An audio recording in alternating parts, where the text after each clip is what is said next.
Hello बच्चों, तो कैसे हैं आप लोग? आई होप बढ़िया है। अगर बढ़िया है तो अपनी कुर्सी की पेटी बांध लीजिए। आज हमें क्या करनी है, बड़ी उड़ान भरनी है। तो मैं पंकज राजपूत, आपका बायोलॉजी मेंटर, आपके अपने फेवरेट एक्सपी क्लासेस चैनल पर आपका स्वागत करता हूं, जहां पर आपको बिल्कुल फ्री एजुकेशन प्रोवाइड कराई जाती है ताकि आप अपने जीवन में बहुत कुछ हासिल कर सके। तो आज हम क्यों कह रहे हैं कि कुर्सी की पेटी बांध लीजिए, क्योंकि आज हमें करनी है बड़ी उड़ान भरनी है।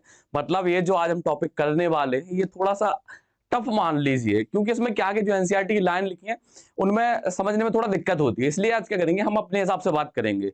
एनसीईआरटी को थोड़ा सा किनारे करेंगे, आज अपने हिसाब से बात करेंगे। जब आपको समझ में आ जाएगा फिर अपन कहाँ चलेंगे, अपने एनसीईआरटी की तरफ चलेंगे। तो आज का जो हमारा प्रोजेक्ट, क्या, हाँ प्रोजेक्ट ही मान लीजिए, टॉपिक मान लीजिए।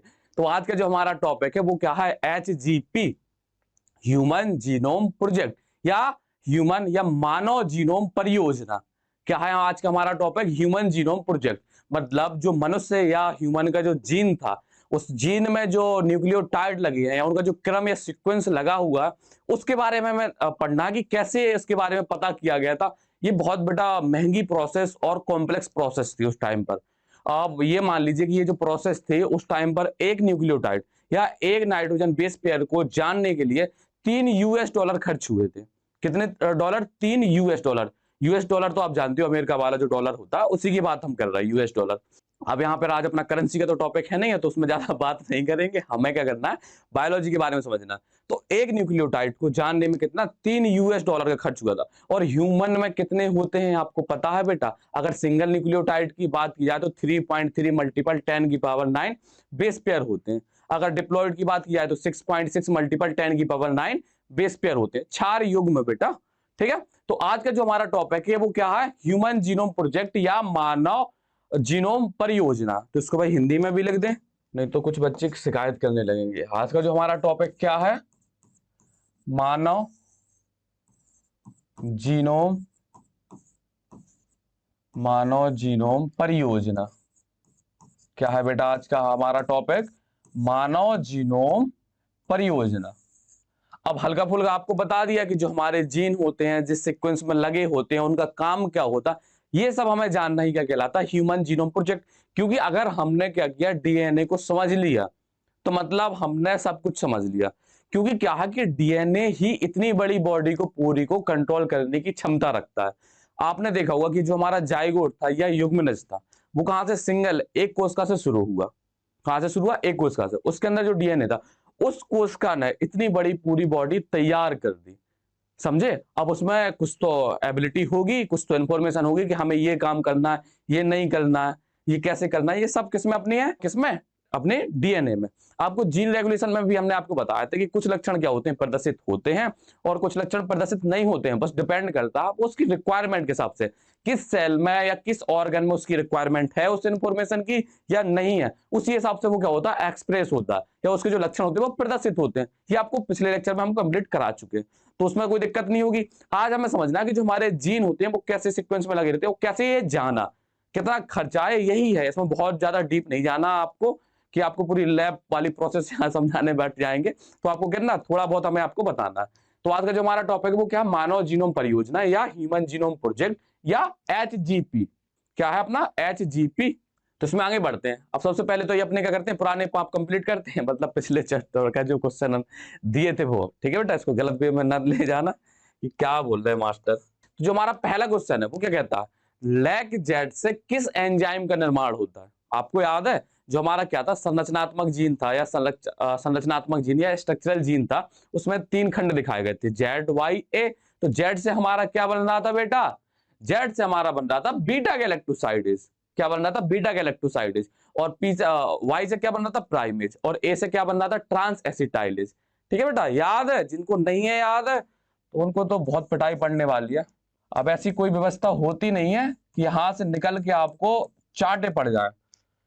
अगर ऐसी कुछ व्यवस्था होती बेटा तो आपको रोज डेली चाटे पड़ते यहां से, समझे?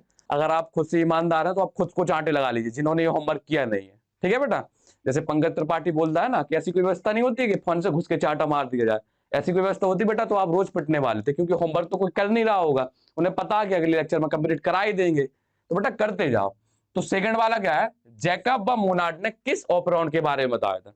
जो हमारे जैकब और मोनार्ड भैया थे, इन्होंने किसके बारे में बताया था? जो अपना लैक्टोज वाला ऑपरेन था या लैक ऑपरेन के बारे में इन्होंने बताया था। अब ऑपरेन कई प्रकार के थे जो आपको नेक्स्ट नहीं, प्रीवियस लेक्चर में कंप्लीट कराए गए हैं। तो इन्होंने किसके बारे में बताया था? लैक ऑपरेन के बारे में बताया था भैया। याद है? कुछ सुना सुना लग रहा है? जिन्होंने लेक्चर देखा होगा उन्हें सुना सुना लग रहा होगा, जिन्होंने नहीं देखा उन्हें सुना सुना लग रहा होगा। समझे? उन्हें सुना सुना लग रहा होगा, और जिन्होंने लेक्चर देखा उन्हें सुना सुना लग रहा होगा, और जिन्होंने अच्छे से पढ़ा होगा उन्हें तैयार भी होगा। अब इसके बाद देखते हैं रेगुलेटर जीन या स्ट्रक्चरल जीन। दो प्रकार के जीन थे हमारे डीएनए में, एक रेगुलेटर जीन था, एक स्ट्रक्चरल जीन था। तो कौन सा जीन था जो हमेशा खुला रहता था, मतलब जो किसी जीन के द्वारा कंट्रोल नहीं होता था, वो कौन सा था? अपना रेगुलेटर जीन। जबकि स्ट्रक्चरल जीन जो हमारा होता वो किसके द्वारा बेटा? रेगुलेटर जीन के द्वारा क्या होता है? कंट्रोल होता है।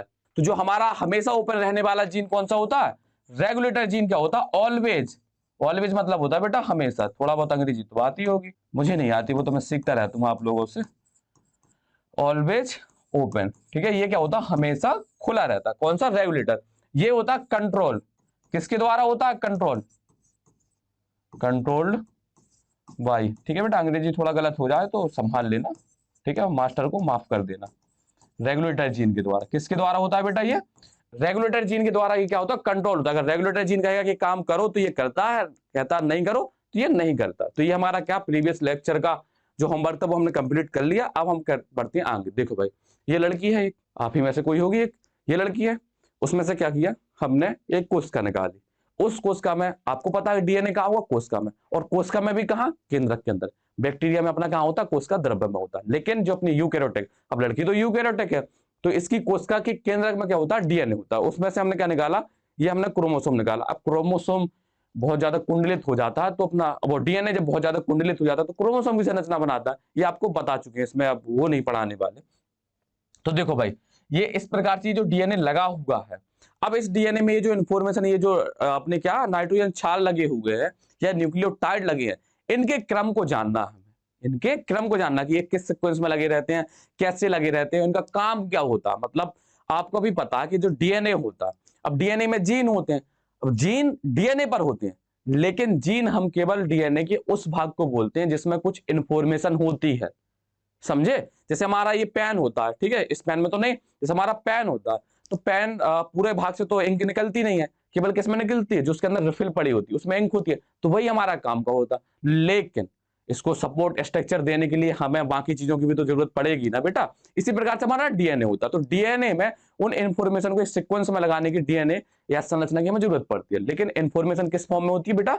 जीन की फॉर्म में वो इंफॉर्मेशन रखी होती है। फिर इसको हमने कहाँ लगा दिया? कंप्यूटर में लगा दिया। कहाँ लगा दिया? कंप्यूटर में।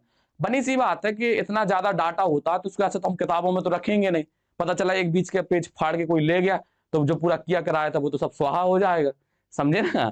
ठीक है, तो अब इसको हम समझाने की बात करते हैं। देखो, इसमें बहुत ज्यादा नहीं, इसमें बेटा क्या थ्योरी है, ठीक है। थ्योरी के अलावा थोड़ी सी मेथोडोलॉजी है जिसको हम बता देंगे वो क्या है। तो आपको घबराना नहीं है। जो आपको पहले तो कहते हैं पहले घबराना नहीं है, पहले घबराना नहीं है, बहुत अच्छे से ध्यान से लेक्चर को देखना है। तो समझो पहले क्या था। ये क्या था? बहुत महंगी प्रोसेस थी। कैसी महंगी प्रोसेस थी? आपको पता है कि जो हमारा डीएनए हो, क्या होता है? हमारा डीएनए होता है बेटा, जो हमारा डीएनए होता, डीएनए का अगर सिंगल स्टैंड ले तो उसमें कितने 3.3 मल्टीपल 10 की पावर 9 बेस पेयर होते हैं बेटा। कितने होते हैं? 3.3 गुणा 10 की पावर 9 बेस पेयर।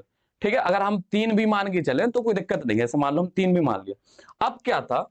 एक बेस पेयर को जानने के लिए, एक बेस पेयर को जानने में कितना खर्च आ रहा था बेटा? एक एक नाइट्रोजन, अरे सीधा बेस पेयर लिख दे रहे, ठीक है बेटा। एक बेस पेयर को जानने में कितना खर्च आ रहा था बेटा? $3 का खर्च आ रहा था। कितना आ रहा था? $3। आज के टाइम पर $1 की कीमत बेटा शायद अपने भारत करेंसी से देखा जाए तो 80-85 जो भी हो, मास्टर को इतना नहीं पता, ठीक है, लेकिन इतना 80 के आसपास तो होती है। ठीक है, अगर एक बेस पेयर को जानने में इतना खर्च आ रहा तो देखो बेटा कितना 3 बिलियन बेस पेयर है। अब बिलियन समझ रहे, मिलियन से भी आगे, तो कितना खर्च आएगा? कितना खर्च आएगा? 9 बिलियन का खर्चा आने वाला। कितना आने वाला? 9 बिलियन का। तो ये बेटा बहुत महंगी प्रोसेस थी, इसलिए इसको हम मेगा ह्यूमन जीनोम प्रोजेक्ट के नाम से भी जानते हैं। मेगा मतलब बहुत बड़ा प्रोजेक्ट था बेटा ये, ठीक है। तो इसमें क्या थी? बहुत सी कंट्रियों ने पार्टिसिपेट किया। तो इसमें जो पार्टिसिपेट किया था वो किसने किया था? वेलकम ट्रस्ट यूके था अपना, नेशनल इंस्टीट्यूट हेल्थ जो यूएस वाला था वो भी था, इसके अलावा यूएस डिपार्टमेंट ऑफ एनर्जी, इसके बाद और भी देश आए थे, जर्मनी, फ्रांस और चाइना वगैरह।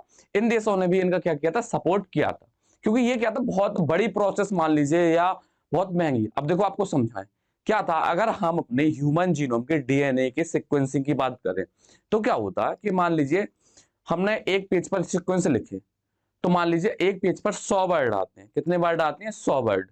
अगर एक पेज पर 100 वर्ड आते हैं तो हम 1000 पेज की ऐसी 3300 कॉपी यूज करेंगे। कितनी, 3300 कॉपी। अब आपको पता होगा, आपको दिखा दें, अगर 400 पेजेस की कोई कॉपी पड़ी होगी बेटा, यहाँ पर ये है हमारी अप्रोक्स, ये कितनी, 400 पेज की कॉपी होगी बेटा, कितनी होगी, ये 400 पेज की कॉपी होगी। अगर ये 400 पेज की कॉपी है तो सोचिए कि 1000 मतलब बनेंगी, तो इससे 2 गुने से भी ज्यादा, ये 2 गुना से भी ज्यादा, मतलब 2.5 गुना मान लीजिए इसकी। कितनी, कितनी हमारी 3300 बुक लगनी है। मतलब ये समझिए कि ये शायद इतनी जो ऊंचाई है पूरी छत की, ये पूरी अगर लगाएंगे तो इस हिसाब से पूरा भर जाएगा। मतलब हमें एक ऐसी बुक लेनी है जिसमें 1000 पेज है, और उस 1000 पेज के प्रत्येक पेज में कितने 100 वर्ड आ जाते हैं। उतने पेज वाली बुक हमें कितनी 3300 बुक लग जाएंगे एक डीएनए सीक्वेंस को जानने में। समझे अब, तो ये कितनी बड़ी मतलब प्रोसेस हो रही थी। तो इस पूरे डाटा को हमने कहाँ रखा था बेटा, एक कंप्यूटर में डाटाबेस करते गए थे। क्यों, क्योंकि क्या हो सकता है, डिलीट भी हो सकती थी, या मान लो कोई, अब जैसे हमने लगा दिया, कोई चूहा आ गया उस पेज को कतर के अलग कर गया, खाकी खत्म कर गया, तो वो तो पूरी मेहनत गई ना, इतनी महंगी जो प्रोसेस थी बेटा। तो इसी चक्कर में क्या था, इसको कंप्यूटराइज किया गया था। लेकिन आपको ये केवल इतना बता रहा था कि कितना सारा खर्चा आने वाला था, इसमें कितना टाइम लगने वाला था। इसी आधार पर इसको हमने क्या बोला था बेटा, पहले तो यहां पर लिख दें, क्या था, $1 में आ रहा था, तो अपने इतने में कितना आना था, इतने में आना था अपना 9 बिलियन के आसपास, 9 बिलियन यूएस डॉलर। अपने यहां पर तो आप समझ लीजिए कितना ज्यादा हो जाएगा, हिसाब लगा लेना, ठीक है। ये आपके लिए जब हो जाएगा कि इंडियन करेंसी में आपको निकालना है, गूगल करना आपको, तो वो पता चल जाएगा कि जो अमेरिकन डॉलर है उसकी कीमत कितनी है इंडियन करेंसी में, बताओ।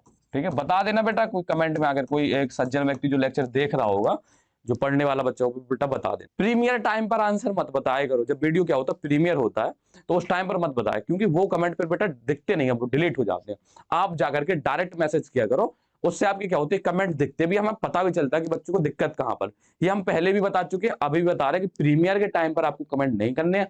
जब वीडियो क्या होता है पूरा कंप्लीट हो जाता है, उसके बाद प्रीमियर बंद हो जाएगा। जब प्रीमियर बंद हो जाता है तो उसके बाद आपको करने अपने कमेंट जाकर के कमेंट सेक्शन में लिखने हैं, ताकि हमें पता चले कि बच्चे को दिक्कत कहां पर है। और ऐसा नहीं है, आपके कमेंट हम देखते भी हैं, आप करिए तो सही, आपके सॉल्यूशन दिए जाएंगे। ऐसा नहीं कि ऑनलाइन है तो आपके टच में नहीं है, बेटा आपके टच में बराबर रहेंगे। तो अभी क्या करते हैं, इसकी हम रीडिंग मारते जाएंगे, और आपको जो भी जहां पर होगा समझाने वाला वो समझाते जाएंगे, ठीक है।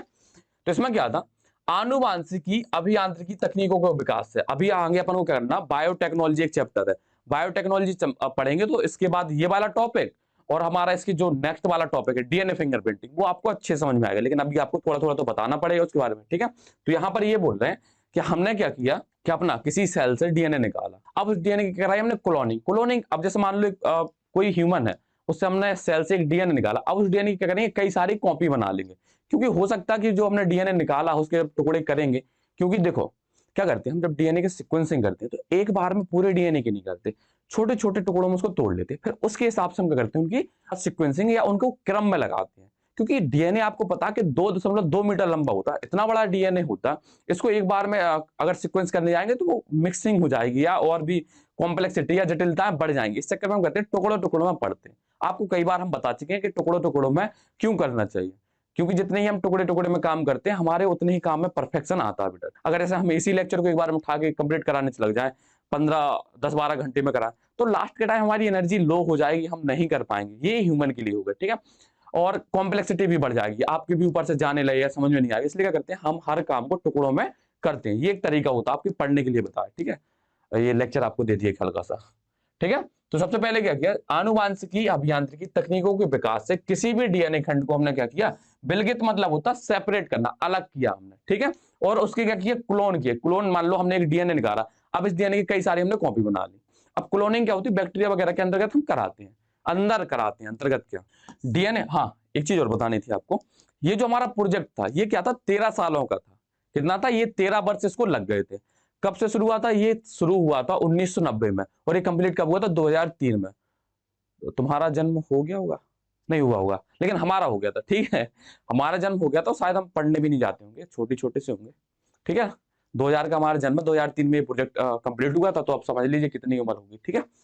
डीएनए अनुक्रमों को शीघ्र जानने के लिए साधारण तकनीक के विकास से 1990 में मानव जीनोम के अनुक्रमों को पता लगाने के लिए एक महत्वाकांक्षी योजना की शुरुआत हुई। अतः इस योजना को हम क्या बोलते हैं, मानव जीनोम परियोजना या ह्यूमन जीनोम प्रोजेक्ट या एचजीपी का नाम दिया गया। बेटा इतना क्लियर है। ये शुरू कब हुआ था, 1990 में। खत्म कब हुआ था, 2003 में। कितने टाइम लगा था इसको, 13 वर्ष का समय लगा था। बेटा इसका मेन मोटिव ये था कि जैसे मान लो व्यक्ति को क्या होती हैं, बीमारियां हो जाती हैं, ठीक है, या म्यूटेशन होते हैं। जब हम क्या करेंगे, पूरे डीएनए को जब समझ लेंगे कि ये वाला जो जीन होता है ये काम करता है, ये वाला जीन ये काम करता है, तो हम समझ लेंगे भाई कि इसको ये दिक्कत है, इसकी वजह से ये हुई है। समझे आप। जब हमें जीन के बारे में पूरी नॉलेज हो जाएगी तो हम आराम से कई प्रकार की बीमारियां होती हैं और भी कोई दिक्कत होती है, सबसे क्या होती है, निपट लेंगे। यही एक मेन मोटिव था किसका, अपने ह्यूमन जीनोम प्रोजेक्ट का। समझे आप। उसके बारे में हम समझ लेंगे, जब हर के बारे में समझ लेंगे, जैसे क्या था, अपनी वैक्सीन वगैरह थी।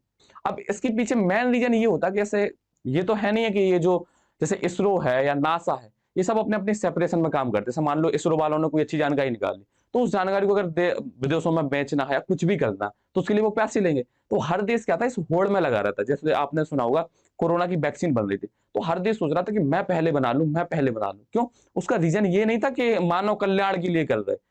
एक रियल में हम आपको चीज बताएं कि उसका जो मेन रीजन था वो पैसा कमाना था। सबको पता था कि अगर हम पहले वैक्सीन बना लेंगे तो हमें ज्यादा पैसा मिलेगा। इसी प्रकार से ये सब चीजें भी होती हैं। ये देखने और सुनने और कहने में अच्छी लगती हैं कि मानव के कल्याण के लिए हो रहे, एक्चुअल में ये मानव कल्याण नहीं, खुद के कल्याण के लिए होती है। कि हम अगर ज्यादा रिसर्च कर लेंगे या ज्यादा जानकारी ले लेंगे तो हम उस जानकारी को बेच सकेंगे।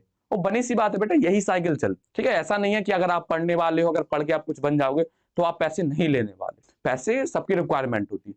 तो जो हमारा ह्यूमन जीनोम प्रोजेक्ट था, इसका जो मेन मोटिव था ये क्या था, डीएनए में जो सीक्वेंस लगे हुए हैं, न्यूक्लियोटाइड लगा हुआ, उसमें जो जीनोम या जीन होते हैं, उनका फंक्शन क्या होता है, वो कैसे वर्क करते हैं और क्या करते हैं, ये सब जानना ही उनका क्या मेन उद्देश्य था, किसका, ह्यूमन जीनोम प्रोजेक्ट का, जो 1990 में शुरू हुआ था और 2003 में जाकर के क्या कंप्लीट हो गया था। बेटा मानव जीनोम में लगभग 3 गुणे 10⁹ बेस पेयर मिलते हैं, ठीक है बेटा। अब ये जो बेस पेयर बात कर रहे हैं वो सिंगल डीएनए की बात कर रहे हैं, डबल स्टैंड डीएनए की बात नहीं कर रहे। किसकी बात कर रहे हैं, सिंगल स्टैंड डीएनए की बात कर रहे हैं। अब उन्होंने 3.3 को ना लिख करके सीधा 3 लिख दिया, ठीक है।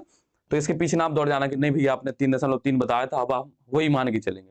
गोल्स ऑफ एचजीपी मतलब उसका मेन मोटिव क्या था, वो हम इसमें देखे ले रहे। मानव डीएनए में मिलने वाले लगभग 20,000 से 25,000 जीनों के बारे में पता लगाना। अब आप कह रहे होंगे कि इतने बेस पेयर, तो बेटा जो जीन होता है उस जीन के अंतर्गत भी हमारे क्या हो रहे हैं, कई सारे क्या हो रहे हैं, बेस पेयर आ रहे होंगे। तो मान लीजिए कि बिलियन में क्या थे, हमारे बेस पेयर थे, और जब उनको जीन में बांटा गया तो वो कितने जीन हमारे पास प्राप्त हुए, 20,000 से 25,000 हमारे पास जीन प्राप्त हुए। मतलब इतनी सारी इंफॉर्मेशन रखी हुई है। देख रहे कितनी सारी इंफॉर्मेशन है।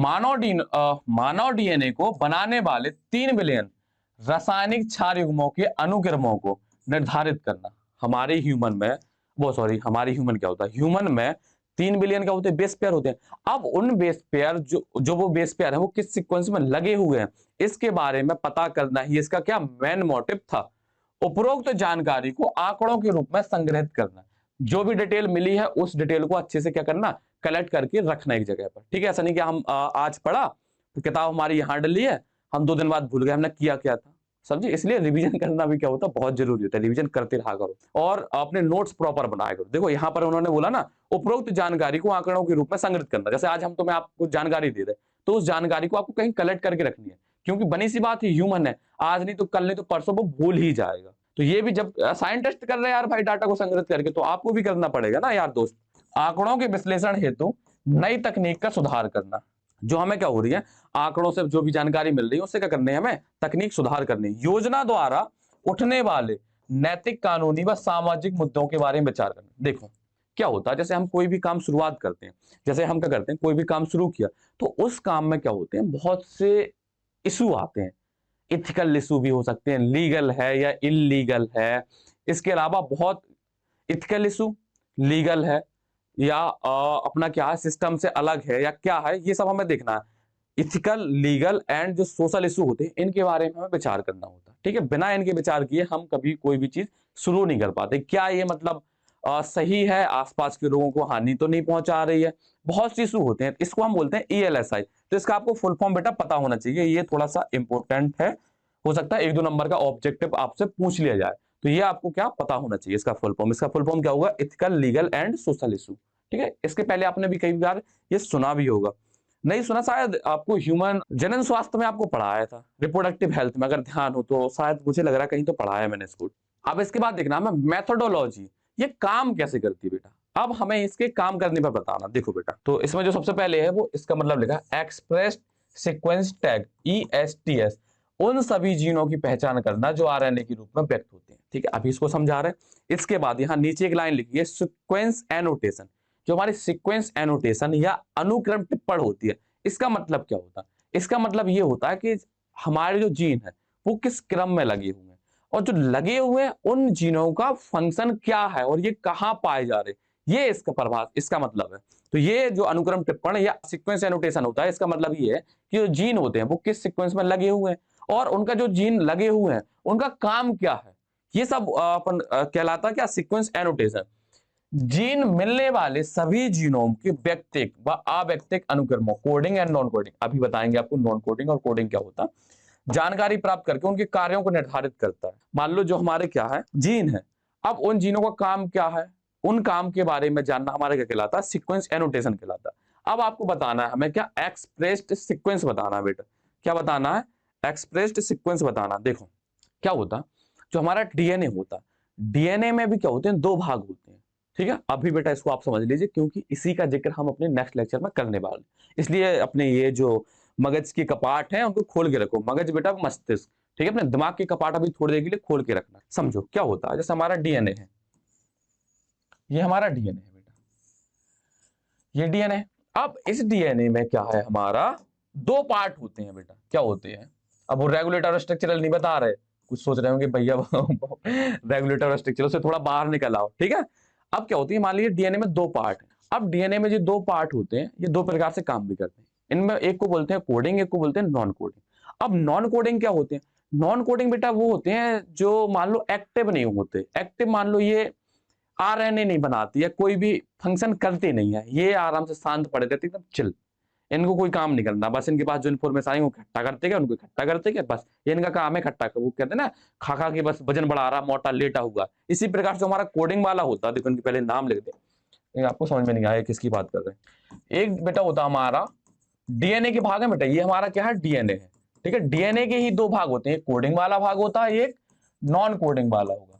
ठीक है, अब आपके इनके नाम से ही पता चल रहा, कोडिंग मतलब जो कुछ ना कुछ काम कर रहा है, कुछ इंफॉर्मेशन क्या कर रहा है, आगे बढ़ा रहा है, एमआरएनए बना रहा है, एमआरएनए से प्रोटीन बनेगी, प्रोटीन से होंगे कैरेक्टर डिसाइड होंगे। जबकि जो हमारा नॉन कोडिंग होता है, तो नॉन कोडिंग कुछ नहीं करता, इसके पास जो इंफॉर्मेशन पड़ी है वो पड़ी है उसी फॉर्म में, मतलब ठीक है, इसके पास क्या, जो फाइलें रखी हुई हैं वो धूल खा रही हैं, उनके पास कुछ नहीं करता ये, तो ये नॉन कोडिंग कहलाता है। अभी ये जो नॉन कोडिंग है, इसी की बेटा आपको अगले लेक्चर में बहुत अच्छे से बताना है। नॉन कोडिंग ही पूरा लेक्चर कंप्लीट करेगा।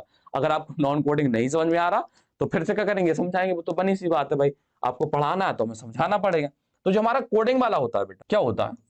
कोडिंग वाला होता है, कोडिंग क्या बनाता? RNA बना दिया। मान लो हमने क्या बनाया, RNA बना लिया, ये हमारे पास क्या आ गया? RNA। अब RNA में कोई भी ले लीजिए आप, mRNA ही मान के चलते हैं, हम क्या मान के चलते हैं? mRNA। अब इस mRNA से हमें क्या बनाना है, आपको याद होगा, याद तो होगा अगर पढ़ा होगा तो, ठीक है, अगर जो पापी बच्चे बैठे जिन्होंने पढ़ा नहीं है वो बेटा जाकर के पीछे पढ़ के आओ। ठीक है, आपको सेंट्रल डोग्मा पढ़ाया था मैंने, क्या पढ़ाया था? Central dogma. अब सेंट्रल डोग्मा में क्या हो रहा था कि जो हमारे पास RNA बनता था, उस RNA से दोबारा हम क्या बना दें? DNA बना दें। क्या बना दें? DNA। वो हमारा क्या कहलाता था? रिवर्स ट्रांसक्रिप्शन कहलाता था, प्रतिवर्त अनुलेखन। ठीक है यार, रिवर्स अनुलेखन कहलाता था। और ये किस एंजाइम के द्वारा होता है? Reverse transcriptase enzyme. और ये कराता कौन था? रेट्रोवायरस, क्योंकि रेट्रोवायरस के अंदर ये एंजाइम बेटा पाए जाते हैं। कभी कभी वायरस भी हमारे लिए क्या होते हैं? मित्र हो जाते हैं, कभी कभी दुश्मन भी क्या होता? मित्र हो जाता है। ठीक है, हमेशा नहीं, भरोसा नहीं करते वायरस पर, कभी नहीं करना हो। तो क्या है हमारा जो RNA है, अब इस RNA से हमने क्या बना लिया? DNA बना। ठीक है बेटा, जो हम आपको क्लोनिंग वर्ड बता रहे थे कि क्लोनिंग कई सारी कॉपी बना ली हमने, ये बन गई बेटा हमारे पास कई सारी कॉपी। अब इन कई सारी कॉपियों पर करते रहो अध्ययन, करते रहो अध्ययन, करते रहो। तो यहां पर ये जो बात बोली थी, ये बात बोली यहां पर एक्सप्रेस वाली, एक्सप्रेस सीक्वेंस टैग, मतलब हम क्या करते हैं, जो डीएनए का भाग क्या होता है, प्रदर्शित होता है, जो डीएनए का भाग प्रदर्शित हो रहा, उसी का हम क्या करते हैं, सीक्वेंस जानते हैं। इसको हम क्या बोलते हैं, एक्सप्रेस्ड सीक्वेंस टैग बोलते हैं। मतलब जो भाग हमारा क्या हो रहा, प्रदर्शित हो रहा, एक्सप्रेस्ड सीक्वेंस टैग, जो भाग हमारा डीएनए का प्रदर्शित हो रहा, उसी का हम क्या करते हैं, सीक्वेंसिंग करते हैं, अनुक्रम ज्ञात करते हैं। यही इसका मतलब है। ठीक है बेटा, आपको समझ में आया। क्या था, डीएनए में हमारे दो भाग होते हैं, कोडिंग भाग होता है, एक नॉन कोडिंग भाग होता है। जो कोडिंग भाग होता, कोडिंग भाग क्या करता, अपने आप को प्रदर्शित करता, अपने आप को प्रदर्शित करता तो वो सूचना को आगे बढ़ाएगा। उससे हमने क्या बनाया, आरएनए बना। अब उस आरएनए से हमने बनाया डीएनए, और उस डीएनए की हुई क्या बेटा, बहुत सारी कॉपी। तो ये जो आपको पहले पढ़ाया था क्लोनिंग वगैरह कराते हैं, वो यही चीज है। अब ये हमारे पास कई सारे क्या आ गए, डीएनए आ गए। क्या आ गए बेटा, हमारे पास कई सारे डीएनए आ गए। अब इन डीएनए की हम आराम से क्या कर सकते हैं, सिक्वेंसिंग कर सकते हैं। ठीक है। अब आपको कहीं पर एक सेंगर मेथड मिलेगा आपको बेटा, एक वर्ड है सेंगर मेथड। तो सेंगर मेथड का बेटा मतलब ये होता है कि जो भी हमने सीक्वेंस ज्ञात किए, मतलब जो भी हमारे पास सीक्वेंस है, वो क्या होते हैं, ऑटोमेटिक एक क्रम में लग जाते हैं। तो जो अपने क्या होते हैं, सीक्वेंसेस का, या मान लो न्यूक्लियोटाइड का, या जो अपने बेस पेयर है, बेस पेयर का स्वतः ही एक क्रम में लग जाना, अपना क्रम में लगने की जो प्रक्रिया होती है, जिसके द्वारा वो क्रम में लगते हैं, वो अपनी कौन सी विधि कहलाती है, सेंगर मेथड बेटा विधि कहलाती है। हो सकता है किसी बच्चे का ये डाउट हो कि सेंगर मेथड क्या होती है। तो सेंगर मेथड ये होती है कि जो हमारे क्या होते हैं, सीक्वेंस होते हैं, या नाइट्रोजन बेस होते हैं, या बेस पेयर होते हैं, उनका स्वतः ही एक क्रम में लग जाना अपना क्या कहलाता है बेटा, सेंगर मेथड कहलाता है। क्या कहलाता है बेटा, सेंगर मेथड विधि कहलाता है। ठीक है। अब यहाँ पर डीएनए, अब बनी सी बात, ये जो हमारा डीएनए है, इसमें मान लो इसे ए टी सी, अरे भाई ए टी सी सी जी, इस प्रकार से लगी हो। यहां पर क्या हो जाए, टी हो जाए, ए हो जाए, जी सी जी और सी, इस प्रकार से ये डीएनए, ये जो क्रम है बेटा, कि ए के बाद टी आ रहा है, या सी के बाद जी आ रहा है, या जी के बाद सी आ रहा है, ये जो क्रम होता है, इस क्रम को ही जानना हम, यही यही जानना है हमें। मतलब ह्यूमन जीनोम प्रोजेक्ट में बहुत कुछ अलग से नहीं है कोई बेटा, इन्हीं को जानना ही क्या कहलाता है, ह्यूमन जीनोम प्रोजेक्ट। ये जो क्रम लगा हुआ है, यही हमारा क्या कहलाता है, ह्यूमन जीनोम प्रोजेक्ट कहलाता है। ठीक है। इसको आप क्या करते हैं, जल्दी जल्दी से बर्बली रिपीट करते हैं। देखो क्या होता है कि डीएनए में जो बेस पेयर लगे हो, उनके क्रमों को जानना हमारा क्या कहला, उन क्रमों को जानना ही क्या कहलाता है, हमारा ह्यूमन जीनोम प्रोजेक्ट, या उसी के अंतर्गत होता है। हम केवल डीएनए के जो प्रदर्शित होने वाला भाग होता है, उसके करते हैं हम सीक्वेंसिंग करते हैं। एक नाइट्रोजन बेस या बेस पेयर को जानने में $3 का खर्च होता है। तो टोटल जानने में कितना, 9 बिलियन का। इसमें कौन कौन सी कंपनियों ने पार्टिसिपेट किया था, अपना वेलकम ट्रस्ट यूके था, नेशनल इंस्टीट्यूट हेल्थ यूएस था, US department of energy US का था। इसके अलावा फ्रांस, जर्मनी और चाइना जैसे देशों ने क्या किया था, इसमें पार्टिसिपेट किया। इसके अलावा क्या होता है कि मान लीजिए एक पेज में 100 वर्ड आते हैं, तो उस 100 पे मतलब उस पेज की 1000 पेज की कॉपी चाहिए हमें, और इस 1000 पेज की कितनी, 3300 कॉपी चाहिए होती है। ये होता है हमारे सब ह्यूमन जीनोम प्रोजेक्ट के। ये जो मोटे मोटे अपने पॉइंट थी, बोर्ड के हिसाब से बेटा आपके कंप्लीट होते हैं। इसमें से कोई चीज मिस तो नहीं हुई है? नहीं बेटा, आप कोई चीज मिस नहीं हुई है। सीक्वेंस एनोटेशन आपको बता चुके हैं। सीक्वेंस एनोटेशन का मतलब ये होता है कि जो भी हमें जीन का क्रम मिला हुआ है, अब उस क्रम का काम क्या है, वो कैसे लगा हुआ है, ये हमारा क्या कहलाता है, सीक्वेंस एनोटेशन या अनुक्रम टिप्पण बेटा कहलाता है। तो ये जो हमारा टॉपिक होता है, ये कंप्लीट होता है। अब आज के लिए क्या होते हैं, आपके लिए कुछ होमवर्क है जो आपको तैयार करना है। सबसे पहले क्या है, एक क्षार युग्म में बेस पेयर को जानने में कितना $US खर्च हुआ था बेटा। ठीक है, ये हमारा क्वेश्चन है। ELSI का फुल फॉर्म बताना, EST का फुल फॉर्म बताना है, और HGP का। EST बेटा हो सकता है शायद मिस किया, लेकिन लिखा जरूर है पीछे, अगर आप पढ़ेंगे तो आपने अगर ध्यान से बोर्ड में दिया होगा तो ये लिखा भी था। हाँ, इसको पढ़ा भी है। ठीक है, इसको बताया भी, आप बताएंगे तो वो आंसर ही हो जाएगा। ठीक है। HGP कब से कब तक चला था, ठीक है, ह्यूमन जो जीनोम प्रोजेक्ट था वो कब शुरू हुआ था और कब खत्म हुआ था, ये आपको बताना है। तो ये अपने क्या होते हैं, बहुत सरल सरल से 4 क्वेश्चन है जो आपको आंसर कर देने हैं। ठीक है। इसके बाद जो हमारा नया टॉपिक आएगा वो क्या है, ह्यूमन जीनोम, सॉरी वो तो हो चुका, डीएनए फिंगरप्रिंटिंग। ठीक है। अब वो जो टॉपिक है उसमें थोड़ा पढ़ने में मजा भी आएगा आपको। इस वाले से आपको जितना जानना था वो आप जान चुके हैं। अब आप क्या करेंगे, अब अपने प्लेन को लैंड करा सकते हैं और अपनी कुर्सियों की पेटी खोल सकते हैं, आराम से रिलैक्स करेंगे। नेक्स्ट लेक्चर में क्या करेंगे, फिर से पेटी बांध दें, क्योंकि वो और बढ़िया टॉपिक। तो आज के लिए बेटा आपके लिए बहुत बड़ा सा थैंक यू। क्यों, हमेशा कहते हैं आपको कि आप हमारे साथ बने रहे, इसलिए आपने लेक्चर को समय दिया, आपने हमें समय दिया, और क्या पढ़ते रहिए। बस हमारा जो मेन मोटिव है आपको अच्छे से जानकारी मिले, हर चीज आपको समझ में आए, यही हमारा मोटिव है हमारे चैनल का।